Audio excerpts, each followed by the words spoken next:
Hey guys, welcome back. Vivo fans க்கு வந்து ஒரு சம்மர் ட்ரீட்னே சொல்லலாம். அவங்க காட்டுல செம மழைன்னு கூட சொல்லலாம். ஏன்னா Vivo Z1Xக்கு வந்து Android 10க்கான அப்டேட் வந்து ரோல் அவுட் பண்ணிட்டாங்க. ஸோ இன்றைக்கி நம்ம வீடியோவில் இந்த ஸ்மார்ட் ஃபோனை Android 10 அப்டேட் எப்படி பண்ணுறது, அதுக்கப்புறமா இதில் ஒரு சில இம்பார்ட்டன்ட் டிப்ஸ் அண்ட் ட்ரிக்ஸ் மட்டும் பார்ப்போம். ஸோ நீங்கள் வந்து Vivo Z1X யூஸ் பண்ணிட்டுருக்கீங்க அப்படின்னா செட்டிங்ஸ் ஓப்பன் பண்ணுங்கள். செட்டிங்ஸில் சிஸ்டம் அப்டேட்னு ஒரு ஆப்ஷன் இருக்கும். அதில் அப்டேட் ஒரு 3.4 ஜிபிக்கு வந்திருக்கு. அதை அப்டேட் பண்ணி இன்ஸ்டால் பண்ணி விட்ருங்க. Android 10 வெர்ஷனுக்கு உங்கள் ஸ்மார்ட் ஃபோன் வந்துடும். ஸோ இந்த ஸ்மார்ட் ஃபோன் எனக்கு ஏன் ரொம்ப பிடிச்சிருக்கு அப்படின்னா, விவோவில் வந்து Y சீரீஸ்னு ஒரு சீரீஸ் இருக்குது. நம்ம வந்து எந்த ஸ்மார்ட் ஃபோன் வாங்கக்கூடாதுன்னு ஒரு லிஸ்ட் வச்சுருப்போம் பார்த்தீங்கன்னா, அந்த லிஸ்ட்டில் இந்த Y சீரீஸ் எல்லாமே வந்துடும். ஸோ அந்த மாதிரி ஒரு விவோ பிராண்ட்லேருந்து தப்பிச்சு வந்த ஸ்மார்ட் ஃபோன் தான் இது. ஸோ இந்த ஸ்மார்ட் ஃபோன் வந்து most value for money smart phone. By the same time 120,000 இப்போதைக்கு விவோவில் ஒரு மோஸ்ட் பவர்ஃபுல் ஸ்மார்ட் ஃபோன்னு கூட சொல்லலாம்.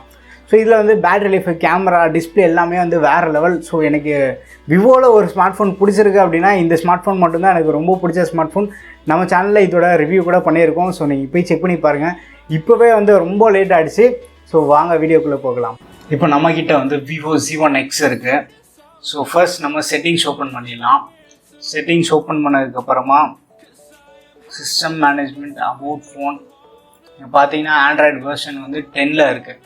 ஸோ நீங்கள் இன்னும் வந்து அப்டேட் பண்ணலை அப்படின்னா ஃபஸ்ட் அப்டேட் பண்ணிவிடுங்க. ரொம்ப நாளாக காத்துட்ருக்கோம். ஃபர்ஸ்ட் திங் எதை பற்றி பார்க்கலாம்னா, இந்த ஷார்ட்கட் சென்டர் வந்து கீழே இருந்து இதை வந்து மேலே எப்படி மாற்றலாம் அப்படின்னு சொல்லிட்டு நம்ம செக் பண்ணி பார்க்கலாம். ஃபர்ஸ்ட் செட்டிங்ஸ் ஓப்பன் பண்ணிக்கோங்க. ஓப்பன் பண்ண உடனே சிஸ்டம் நேவிகேஷன் ஒரு ஆப்ஷன் இருக்கும். இதில் போயிட்டிங்கன்னா நீங்கள் எந்த ப்ரொஃபைலில் இருக்கோ அதை பாருங்கள். நான் வந்து இங்கே டூவல் ப்ரொஃபைல் க்ரியேட் பண்ணதுனால பர்சனல் அண்ட் ஒர்க்குன்னு காட்டுது. நார்மலாக வந்து உங்களுக்கு ஒரு இது மட்டும் தான் காட்டும். ஸோ இதில் வந்து நேவிகேஷன் கெஸ்டர் உள்ளே போங்க. இது உள்ளே போயிட்டோடனே அட்ஜஸ்ட் கெஸ்டர் ஆப்ரேஷன் லே அவுட்னு ஒன்று இருக்குது. இங்கே போயிட்டு இங்கே வந்து bring shortcut center from top ரைட்னு ஒன்று இருக்கும். இதை டிக் பண்ணிட்டீங்கன்னா இந்த ஷார்ட்கட் சென்டர் வந்து மேலே இருந்து கீழே வந்துடும். அண்ட் இன்னொரு விஷயம் என்ன அப்படின்னா, இந்த கலர் ஷேடு வந்து வால்பேப்பருக்கு ஏற்ற மாதிரி வந்து சேஞ்ச் ஆகிட்டு இருக்கு. அது வந்து இந்த Android 10 அப்டேட்க்கு அப்புறமா தான் வந்து இந்த மாதிரி வந்தது. நீங்கள் கெஸ்டர் யூஸ் பண்ணால் மட்டும்தான் வந்து மேலே இருந்து இந்த கண்ட்ரோல் சென்டர் வந்து ஆக்சஸ் பண்ண முடியும். நேவிகேஷன் கீஸ் இதை எனேபிள் பண்ணீங்க அப்படின்னா கீழே தான் வருது. இதை வந்து அவங்க இன்னும் எனேபிள் பண்ணல. ஸோ இந்த ஆப்ஷன் எப்போ எடுத்துகிட்டு வருவாங்கன்னு தெரியல. எடுத்துகிட்டு வந்தாங்க அப்படின்னா ரொம்பவே நல்லாயிருக்கும். நிறைய பேர் வந்து ஸ்க்ரீன் ஆன் டைம் எப்படி பார்க்குறதுன்னு டவுட் இருக்கும். நீங்கள் வந்து சிம்பிளாக ஸ்க்ரீன் ஆன் டைம் வியூ பண்ணிக்கலாம் விவோ ஃபோன்ஸில். இங்கே லெஃப்ட் சைடில் அந்த ஜோவி இருக்குது பார்த்தீங்கன்னா, இந்த ஜோவியில் போனீங்கனாலே வந்து உங்களுக்கு ஸ்க்ரீன் ஆன் டைம் எவ்வளோ நேரம் இருக்குது அப்படின்னு சொல்லிட்டு எல்லா டீட்டெயில்ஸுமே வந்து இதுலேயே காட்டிடும். ஸ்க்ரீன் ஆன் டைம் பார்த்தோம் அப்படின்னா இப்போ நம்மளுக்கு வந்து 1 hour 53 minutes காட்டுது. சார்ஜ் வந்து 78% இருக்குது. ஸோ இதுலேருந்து வந்து உங்களுக்கு இந்த ஃபோனோட ஸ்க்ரீன் ஆன் டைம் எவ்வளோ நேரம் வருதுன்னு பார்த்துக்கலாம். இது இன்னொரு மேலேருந்து கீழே ஸ்வைப் பண்ணிங்கன்னா இங்கே ஜோவி அசிஸ்டன்ட் இருக்குது பார்த்தீங்களா, இதை கிளிக் பண்ணாலுமே வந்து உங்களுக்கு காட்டிடும். ஃபோனை எவ்வளோ நேரம் நீங்கள் லிஃப்ட் பண்ணீங்க, அதான் பிக்கப் பண்ண டைமு, கண்டினியூஸாக யூஸ் பண்ண டைம், இந்த மாதிரி நிறைய காட்டுது. நீங்கள் ஃபோன் யூஸ் பண்ணாத ஐடில் டைம், அந்த மாதிரி எல்லாமே வந்து ரொம்ப ஆப்டிமைஸ்டாக பண்ணியிருக்காங்க. அடுத்து ஒரு சிம்பிளான டிப்பு, இது நிறைய பேருக்கு வந்து யூஸ்ஃபுல்லாகவே இருக்கும்.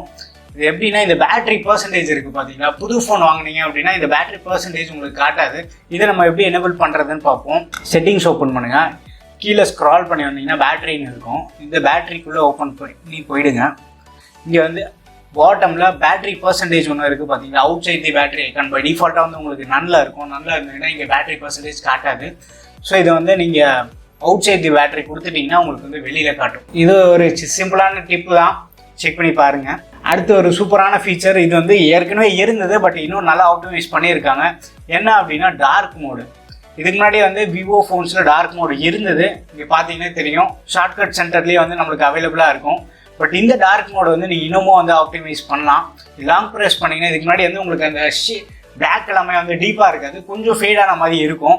பட் கீழே வந்து இப்போ நீங்கள் அந்த இன்டென்சிட்டி வந்து அட்ஜஸ்ட் பண்ணலாம். இந்த ரொம்ப டார்க்காக கொடுத்துட்டீங்க அப்படின்னா பிளாக் எல்லாமே வந்து ரொம்ப டீப்பாக தெரியும். ஸோ இதனால என்ன பெனிஃபிட் அப்படின்னா, உங்களுக்கு வந்து அந்த டார்க் மோட் யூஸ் பண்ணும்போது பிளாக் எல்லாமே வந்து டீப்பாக இருக்கும். அந்த இடத்துல வந்து டயோட் ஆஃப் ஆகிடும். பேட்டரி பர்சன்டேஜ் வந்து உங்களுக்கு கொஞ்சம் பெட்டராகவே இருக்கும். ஸோ உங்களுக்கு இது இன்டென்சிட்டி ரொம்ப டார்க்காக இருக்குது அப்படின்னு நினச்சிங்கன்னா கொஞ்சம் கம்மி பண்ணிக்கோங்க. பட் ரொம்ப லைட்டாக கம்மி பண்ணிட்டீங்க அப்படின்னா இந்த கிரே ஷேடு வரும்.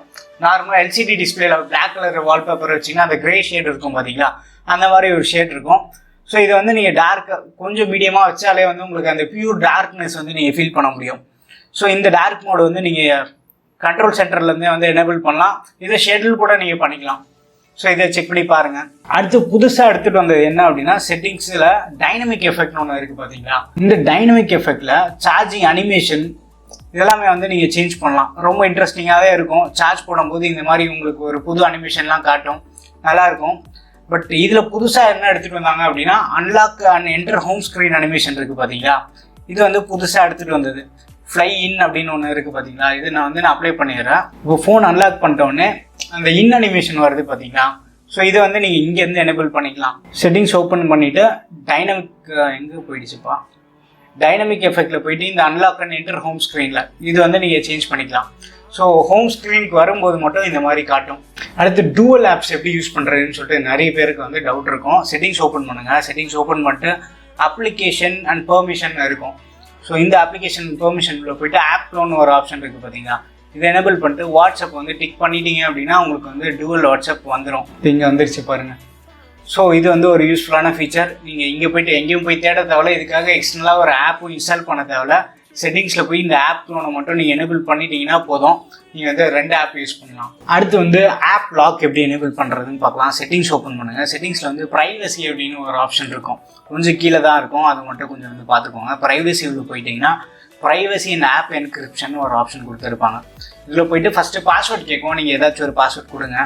6 டிஜிட்டில் கொடுத்துட்டீங்க அப்படின்னா உள்ளே ஏதாச்சும் கொஷினுக்கு ஆன்சர் எல்லாமே கேட்கும். நான் சும்மா கொடுக்குறேன்.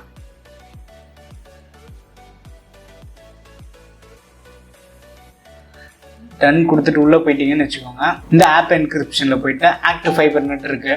இப்போ நான் இந்த ஆக்டிவ் ஃபைபர் நெட் எனேபிள் பண்ணிட்டேன் அப்படின்னா இந்த ஆல்பமும் இருக்குது. இது ரெண்டுமே வந்து நான் இப்போ லாக் பண்ணி வச்சுருக்கேன். அப்படியே வந்து அமேசான், இப்போ வந்து நான் அமேசான் ஓப்பன் பண்ணுறேன். அமேசான் ஓப்பன் பண்ணும்போது எனக்கு வந்து ஃபிங்கர் பிரிண்ட் காட்டுது, இல்லை பாஸ்வேர்டும் வந்து நான் கொடுக்கலாம். இங்கே யூஸ் பாஸ்வேர்டு இருக்குது. ஸோ இப்படி வந்து நீங்கள் ஆப்ஸ்க்கும் வந்து ஒரு லாக் பண்ணி வச்சுக்கலாம். அடுத்து வந்து இன்னொரு இன்ட்ரெஸ்டிங்கான ஃபீச்சர், மோட்டோ ஃபோன்ஸ் எல்லாமே நீங்கள் பார்த்துருப்பீங்க, ஷேக் பண்ணால் ஃப்ளாஷ் ஆன் ஆகுது பார்த்தீங்களா.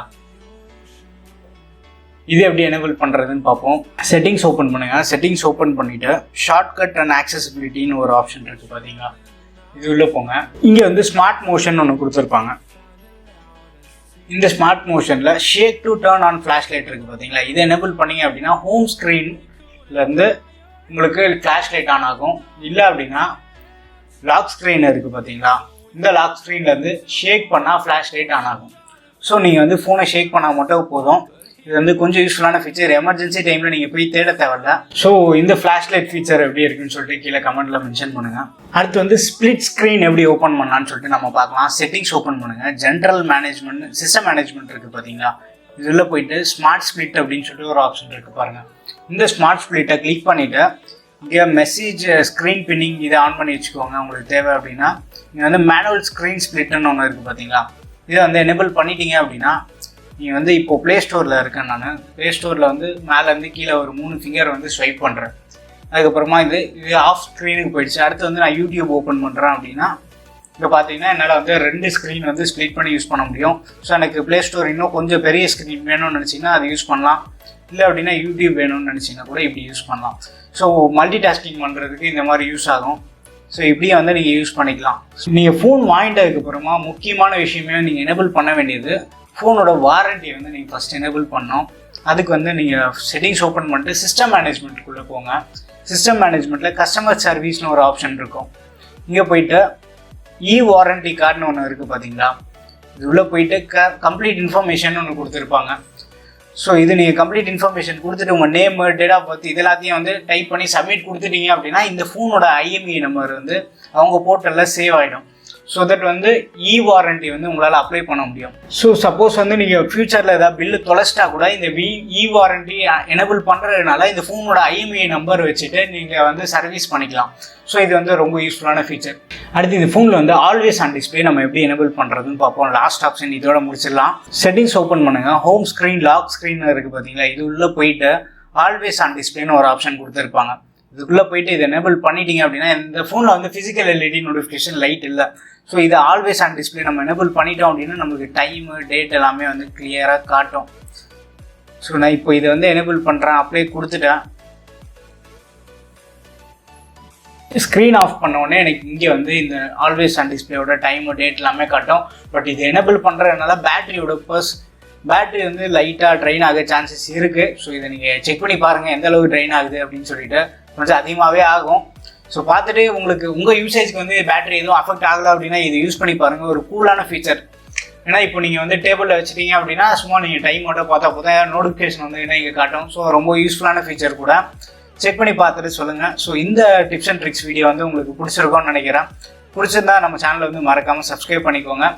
இந்த மாதிரி வேறு ஏதாச்சும் டிப்ஸ் அண்ட் ட்ரிக்ஸ் வேணும் அப்படின்னா அதையும் வந்து கீழே கமெண்ட்டில் மென்ஷன் பண்ணுங்கள். ஸோ நீங்கள் வந்து VIVO Z1X யூஸ் பண்ணிட்டு இருக்கீங்கன்னா உங்கள் எக்ஸ்பீரியன்ஸ் எப்படி இருக்குன்னு சொல்லிட்டு கீழே கமெண்ட்டில் ஷேர் பண்ணுங்கள். ஸோ தட் புதுசாக Z1X வாங்கணும்னு நினைக்கிறவங்களுக்கு வந்து உங்கள் கமெண்ட்ஸ் எல்லாமே வந்து ஹெல்ப்ஃபுல்லாகவே இருக்கும். ஸோ அடுத்த ஒரு இன்ட்ரெஸ்டிங் வீடியோவில் சந்திப்போம். பாய்.